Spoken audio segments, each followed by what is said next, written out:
баршаңызға қош келдіңіздер біздің кезекті дәрісімізге.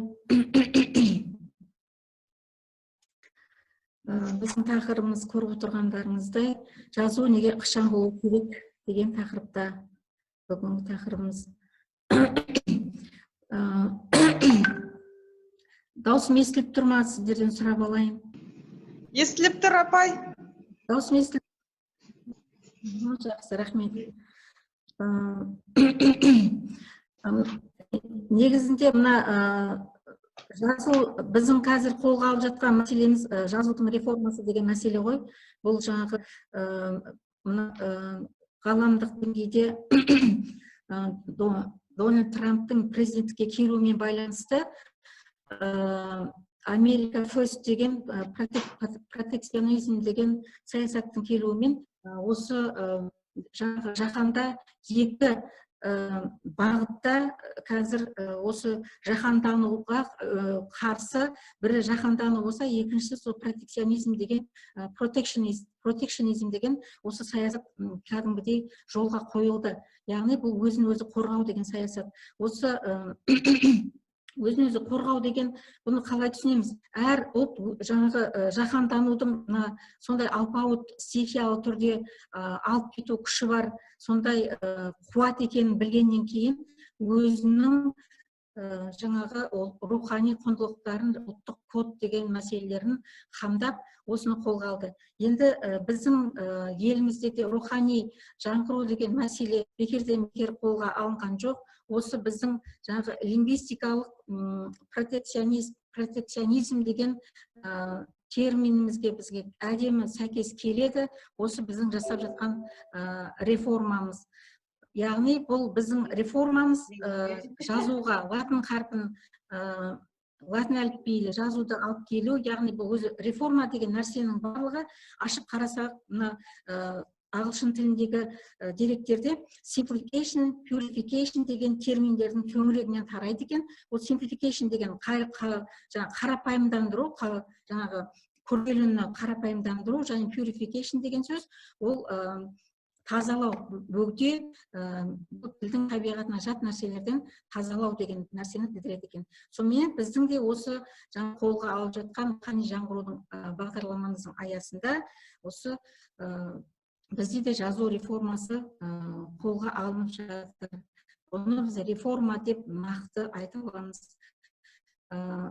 Себебі жаңағыдай қарапайымдандыру, оңтайлы ету және бөгде тілдің табиғатына, болмыс бітіміне жат нәрселерден тазартып алу деген мәселесі алдымызда тұр. Осы реформа деген нәрсені жаңа ағылшын тілінің енді қазіргі әлемдегі жетекші тіл, жаңағы Ербол Ертембекұлы бекер айтқан жоқ, мен осы тілдің маманы болғаннан кейін мен оны салыстырма түрде сіздерге көрсетіп отырамын. Мына ағылшын тілінде де 1200 жылдан бері қарай реформа деген нәрсе қолға алына басталған. Мына жерде мен барлығын түгел көрсете алмай отырмын. Бүгінгі күнге кешегі 2016 жылға дейінгі осы іске кәдімгідей атсалысып келген қоғамдар, жеке тұлғалар, ол жаңағы бір қайтпайтын осы ағылшын тілін реформаламаса болмайды. Бұл жаңағы жазу бөлек, оқу бөлек болған бір проблема деген мәселе тұрғысынан бұл әлі күнге дейін жаңағы өздерінің күн тәртібінен түспей отырған мәселе болып отыр. Сондықтан оның осы реформалардың барлығы қалай болғанда да айналып келгенде осы жазуды қолайлы ету, оңтайлы ету, жеңілдендіру, оңайландыру жаңағы және ықшамдау мәселесінен туады екен. Яғни артық осына реформалардың барлығын ашып қарасақ, оның барлығының астында ықшам деген мәселе жатыр екен. Яғни басы артық әріптерді алып тастау деген сияқты. Енді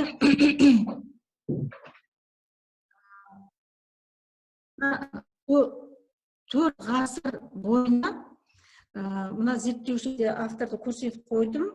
Натали Канавар деген автордың Business Writing in the Digital Age деген еңбегінде мынандай деректер келтіреді. 4 ғасыр бойына адамзаттың баласы яғни ес білгелі бері, оған техника қосылғалы бері, дамығалы бері, қаншалықты дами түседі, қаншалықты ақпараттың ауқымы ұлғая түседі, соншалықты адамзаттың баласы мына ұзақ әңгіме айтуды және ұзақ сөйлемдер құрастыруды және ұзақ сөздер сөз жасамау, ұзақ сөздер жасауды, осыларды барынша қысқартуды қолға алуды ойлайды екен. Міне осындай мәселе. Яғни мына жерде сіздердің алдарыңызда көрініп тұр. Жаңағы қайда кетті? Мынау, иә? Бенұр маған қарап отыр арасында. Мына тарихқа қарасаңыздар, мына Елизавета кезіндегі уақытта мына бір сөздің орта есеппен сөйлемнің, ағылшын тілінің сөйлемнің сөз саны 50 болған екен ана сол кезде. Одан сол Елизавета тұсында дейді, Елизаветаға дейінгі уақыт 50, тұсындағы уақыт 45, одан кейін Викторияның тұсында 29-ға түсіпті, 20 ғасырдың басында 23-ке, бүгінгі күні орта есеппен ағылшын тіліндегі жаңағы сөйлемде сөз саны ұзақтығы бұл 14-18 ары кетсе сөзден шектелетін біртіндеп ұзақ сөйлемдер қысқарып келе жатырған екен. Сол сияқты сөздер де қысқарып келе жатырған байқаймыз. Сөздер, қарасаңыздар, қазір бүгін сөздер қысқарып жаңа мен ана реформаларды бекер айтқан жоқпын. Ол Американың әсіресе жазуында біраз қысқартулар, кәдімгідей ресми құжаттардың тілінде де жаңағы through деп жазатын ұзақ сөздерді 4 әріпке түсіріп, тағы да осындай диалог, соңында оқылмайтын әріп таңбаларды, жаңағы қосар таңбаларды, бас артық деп бір сөзбен айтсақ, барлығын алып тастау қолынан келмейді, өйткені ол бір тіл екендігі анық, қанша стандарттар болса да. Сол себепті бұл жердегі айтайын деп отырған ойымыз қысқартпа деген жаңағы адамдардың тілегі, ниеті, өйткені оны қолайлы, оңтайлы ету ниеті. Енді осы мінекей қысқарып келіп, қазір мына алдарыңызда көрініп тұрғандай and for you дегенді мына соңында несімен егерде көрсетпесем де, қазір and for you дегенді мен көрсетпесем де, and for me дегенді жазуларды көрсетпесем де, мына жағындағы осылай оқылады. Be to be. Бұл мына біздің Алматыдан да көріп жүрмін осы жарнамаларды, осыларды BBC-ден де көріп жүрмін мен осыны be to be дегенді. Осылай барынша қысқарту қазір қолға алынған. Қалай да оны қысқарту керек мәселесі. Енді осы біздің тілімізге де келген екен. Біздің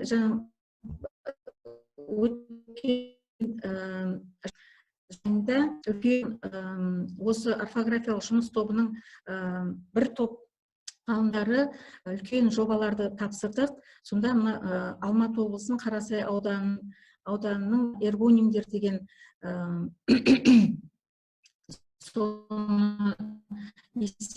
олардың жай-күйі қалай болып тұр деген мәселе төңірегінде жұмысымызды өткіздік. Сонда менің сол елді мекендерді аралап сонда жазып алғандарымның ішінде оларды енді сараптаған кезде мынандай ағылшын тіліндегі ampersand деген таңбаны көріп тұрсыздар ғой, көркем әнді үлкен жазуда маңдайшада осылай жазылып тұр. Бұл не жазу, бұл не жазу, ғиша ортасында түсіп қалды екен дейін десең, түсіп қалған орнының нышаны білінбейді, осылай арнайы жазылған сияқты.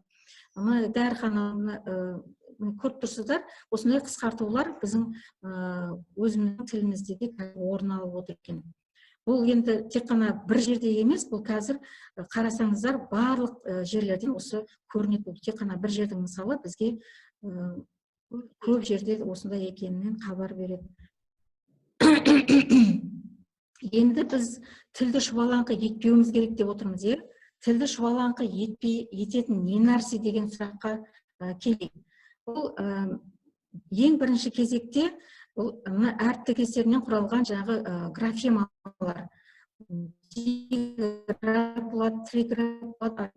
Бірақ біз енді біздің жобаларымыздың барысында көптеген осы географтарға жүгінген ағылшынның 26-мен қалаймыз, пернетақтаны өзгертпеуіміз керек деген сияқты көптеген жобаларды қарастырдық. Олардың ерінбей, олардың барлығына жауап бердік. Сонда енді біз қазір енді ол уақыттан өттік, оны біз жеңдік десек болады. Қайда кетті? Кері қарай шегеріп беріңізші. Мінекей. Жоқ, осыған. Бұл кезең, бұл мына шұбалаңқы ететін бірінші тұрған мәселені біз оны жеңдік, біз одан шықтық. Енді біз ол туралы қазір айтпасақ та болады. Бірақ толықтай әлі де жеңе алмай отырмыз, себебі бізде орыс тілінен енген әріптерді 11-ін бірден шығарып тастасақ та, оның кейбіреулерінің орнын жаңағы мысалға кісі есімдерін жазғанда, оның құжатқа байланысты болғандықтан, біз оларды мысалға ц-ны т-с-мен береміз деген сияқты, бізде әлде де бұл мәселенің сарқыншақтары бізде әлі де сақталып қалайын деп тұр. Яғни бұл сөзді шұбалаңқы ету мәселе тұрғысынан айтып отырмын тек қана. Енді и мен уды табу деген күні бүгінге дейін біздің ғалымдарымыздың ортасында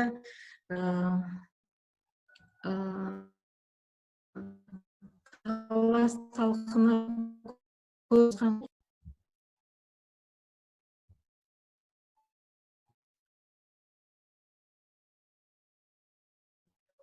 Осының сөзге дейін ұйымдасып конференцияларымызда өткен аптада Нұргелді Мақажанұлы Уәли ағамызды, Құралай Беймолдағызы, ана қызының үшеуінің бір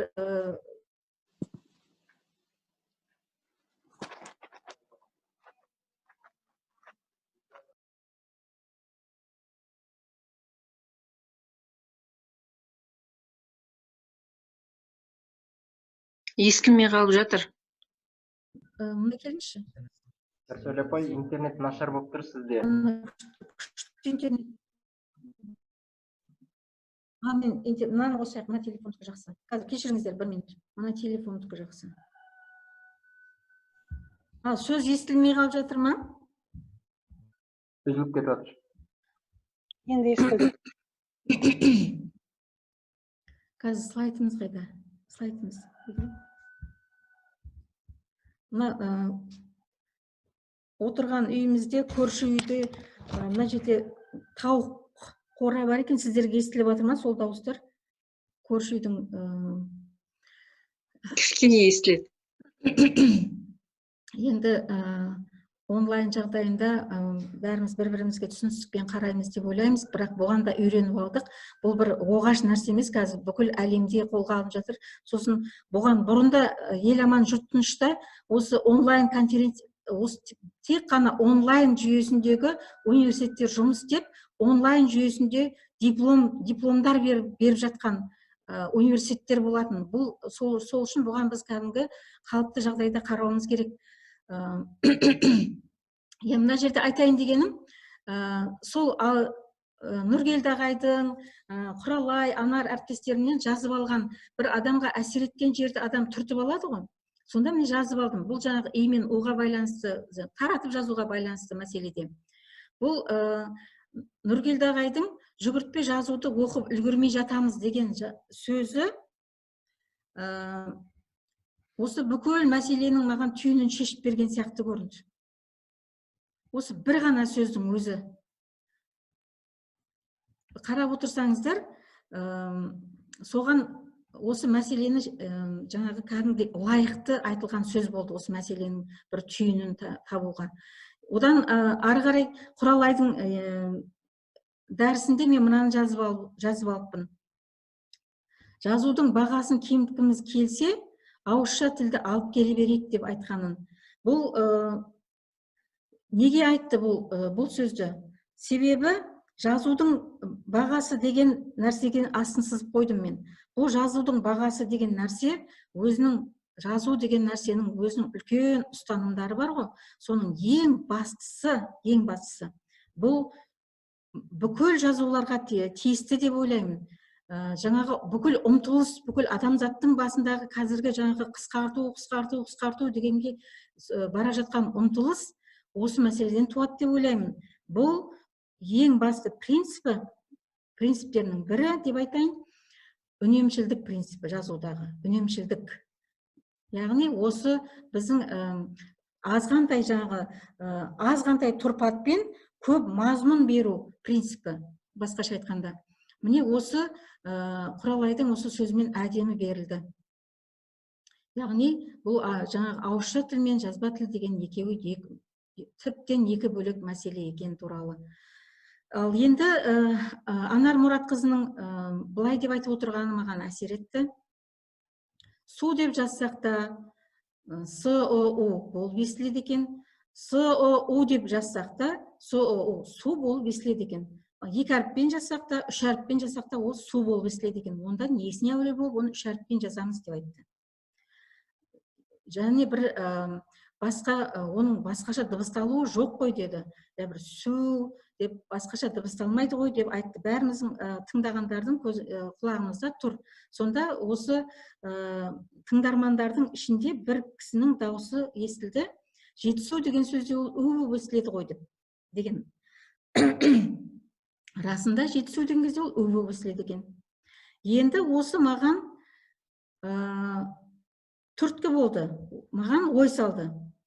Осы о деген келесіге қалай қозғалмайды.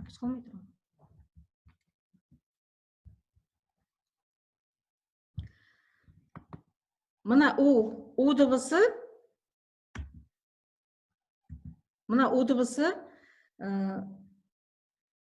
енді мен жаңағы ағылшын тілін маман ретінде, жаңа француз тілінен хабарымыз бар. Енді мына шетелге сабақ бергеннен кейін оларға да мына тиімді үйрету жолында қажет болғандықтан олардың да жаңағы әліпби жүйесін, дыбыстық жүйесін қарап отырмыз. Сонда бұл біз білетін, яғни біздің хабарымыз бар батыс тілдерінде бұл о негізінен тек қана дауысты.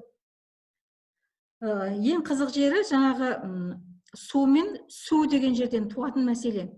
Маған ой салғаны осы о солардың тілінде қалай оларда да жаңағы о болып, у болып айтыла ма дегенді қарап көрейінші дедім. Сөйтіп қарап көрсем, оларда да дәл солай екен. Жаңағы су, жу барлығында мінекей мен айтып жүрген мысалдарымды айтайыншы. Сухомлинский, Субару, Соғи француз тіліндегі, Жуков, тағы да көп мысалдарды, сувенир бәрінде қарасаңыздар, ол осы о естіледі. Енді оның болып естілетін жерлері де бар екен. Мысалы, мінекей ағылшында тө деген сөзде, тө. Француздың жуғы деген сөзінде, жуғ. Кәдімгі жетісу дегендегідей болып естілетін жер бар екен. Бірақ оларда осы о деген дыбыстар болмағандықтан олар оған қарамайды ғой, мән бермейді ғой. Енді осы бір қазақтың тілінде анау жаңағы шалғайда жатқан осындай о деген дыбыстар бар. Соны келіп біз осы жерлерге кіргізіп қойсақ, жазуымыз жақсы болады екен деген мәселе көтеріп жатқан жоқ қой олар. Яғни бұл жаңағы универсалий, яғни көп, енді барлық тілде де бар десек қателеспеуіміз мүмкін осы екі дыбыс туралы.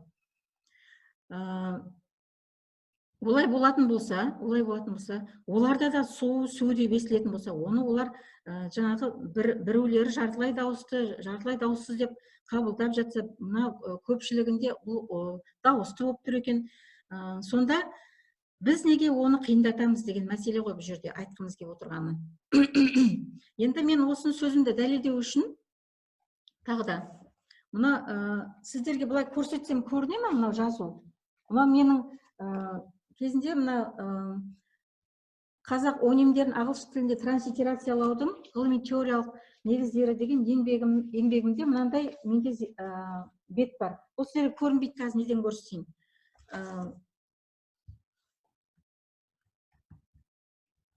Қазір файлдан көрсетейін. Одан солай шығу керек, көрсетуші мінекей мына файл. Сіздерге көрінді ме? Көрініп тұр ма сіздерге? Мына файлдан аштым. көрінді. Сұлтанбек, сіз жауап беріп отырыңызшы, өткен басқа кісілерде микрофон сөндіріліп болуы мүмкін. Пока слайды істеңізші. Көрінбеді ме? Көрініп тұр, пока слайд үлкейтіңіз. Жоқ. Көрінбей тұр дейді. Көрініп тұр. Бұл слайд емес, слайд бола алмайды бұл. Бұл вордтар ғой, слайд бола алмайды. Wordтен көрсетіп атың, Wordтен. Көрініп тұрса, осы жерде мына қараңыздар, У деген дыбыс, У дыбысы мынаншама графемалармен ағылшын тілінде беріледі екен. Мінекей осыншама. Енді соларды мен сіздерге оқып берейін. Сонда сіздер о жерде О, У, У қайсы естіледі, қалай естіледі, соған мән беріп көріңіздер өздеріңіз. Tool, luminous, who, flu, soup, jewel, true, lose. Lose дегенде ой естілді, оған дейін өй естіліп келді. Fruit, өй естілді. Maneuver, өй естілді. Удың алдында maneuver, өй естілді.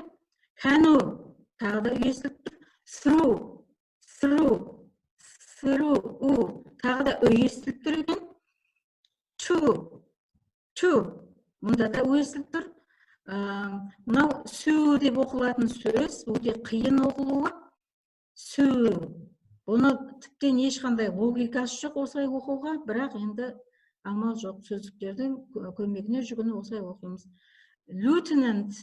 Lieutenant, Sault Sainte Marie, Ку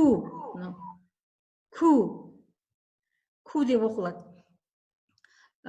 Сонда қарасаңыздар, көпшілігінде өй естілді, жаңа удың алдында, жаңа біздің жетісу деген сияқты, және ода естіледі екен.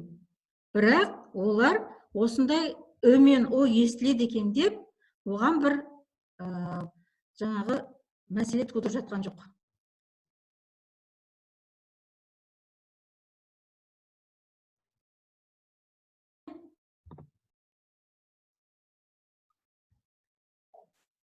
Сұлтанбек?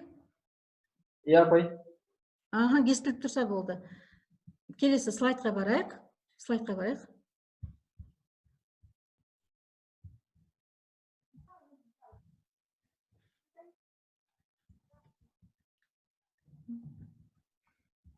Қазір жаңағы слайдымызды тауып алайық.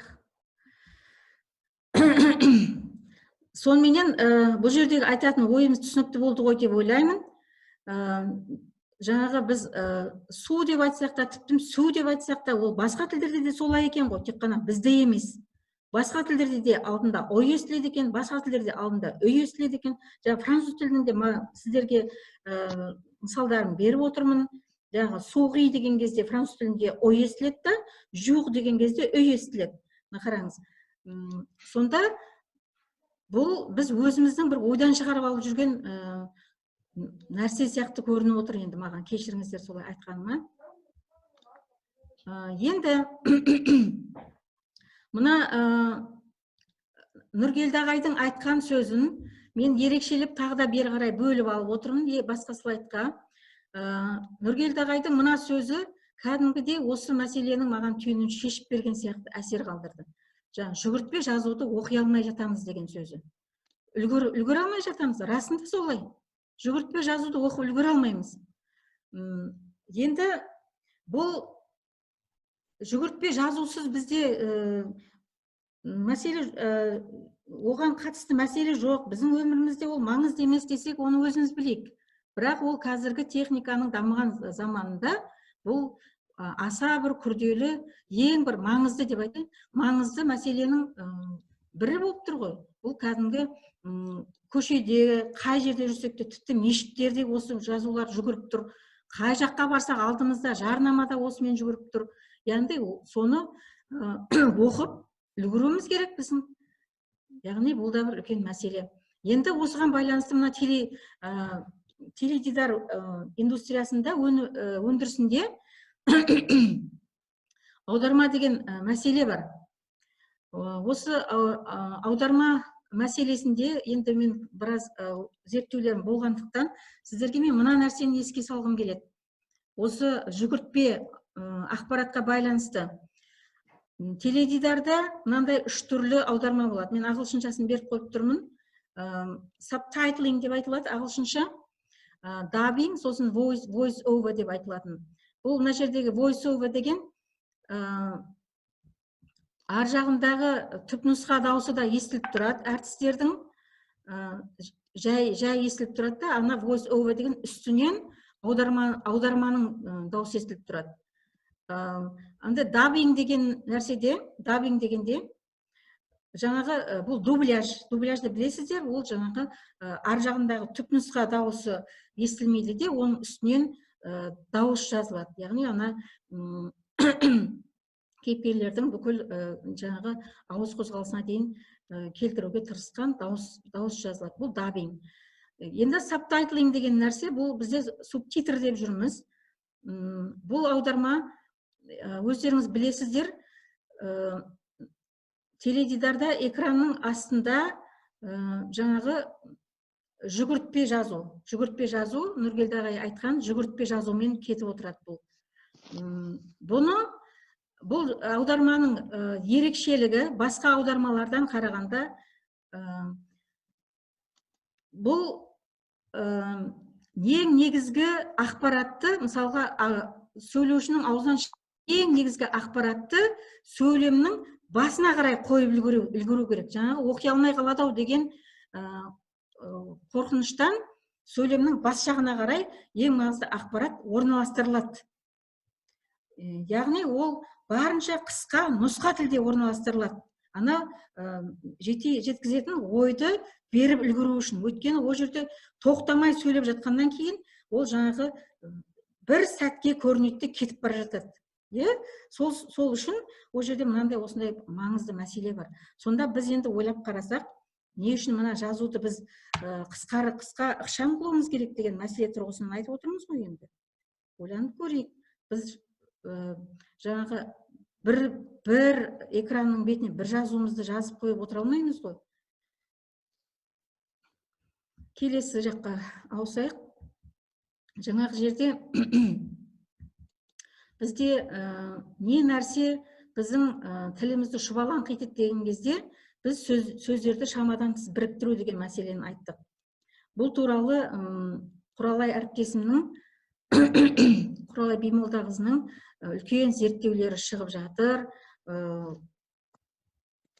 Әрине Нұргелді ағайдың да білеміз, жаңағы осы сөздерді біріктірмеу мәселесін. Енді біздің көңілімізге қонатыны бұл қоғамдағы жаңағы пікірмен, мынау социум, халық қалай қабылдайды, тұтынушылар қалай қабылдайды, осыменен біздің ғалымдарымыздың санасы отырғаны әбден біздің көңілімізге қонады. Кеше Құралайдың лекциясында осы нәрсе айтылды.